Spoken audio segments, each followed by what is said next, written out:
भारतीय दंड व्यवस्था में मृत्युदंड केवल एक सजा नहीं, बल्कि न्याय और मानवीय संवेदनाओं के बीच सबसे कठिन संतुलन का प्रश्न है। जब किसी अभियुक्त को निचली अदालत, उच्च न्यायालय और अंततः सुप्रीम कोर्ट द्वारा मृत्युदंड से दंडित कर दिया जाता है, तो क्या यही न्यायिक प्रक्रिया समाप्त हो जाती है? उत्तर है नहीं। भारतीय संविधान अभियुक्त को एक अंतिम अवसर प्रदान करता है, जिसे कहा जाता है मर्सी पिटीशन, अर्थात दया याचिका। संविधान का अनुच्छेद 72 राष्ट्रपति को और अनुच्छेद 161 राज्यपाल को क्षमादान, दंड में परिवर्तन या दंड माफी की विशेष शक्ति प्रदान करता है। परंतु एक महत्वपूर्ण प्रश्न ये उठता है, क्या हर मृत्युदंड के बाद मर्सी पिटीशन दायर करना अनिवार्य है?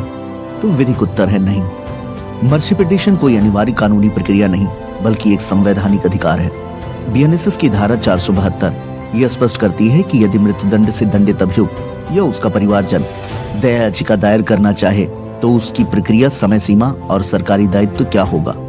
लेकिन कानून कहीं भी यह नहीं कहता कि दया याचिका दायर करना अनिवार्य ही होगा। फिर भी न्यायिक दृष्टिकोण ये मानता है कि दया याचिका मृत्युदंड प्रणाली में अंतिम मानवीय सुरक्षा कवच है।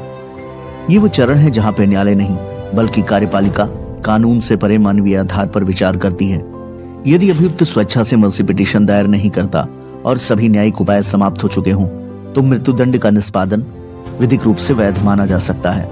लेकिन यदि यह सिद्ध हो जाए कि अभियुक्त को इसके अधिकार की जानकारी नहीं दी गई या वह मानसिक अथवा शारीरिक रूप से असमर्थ था, तो मृत्युदंड का निष्पादन संवैधानिक चुनौती के दायरे में आ सकता है। इसीलिए कानून भले ही मर्सी पिटीशन को अनिवार्य न बनाता हो, पर न्याय, संविधान और मानवीय गरिमा की दृष्टि से इसे नजरअंदाज करना कभी भी सरल निर्णय नहीं होता।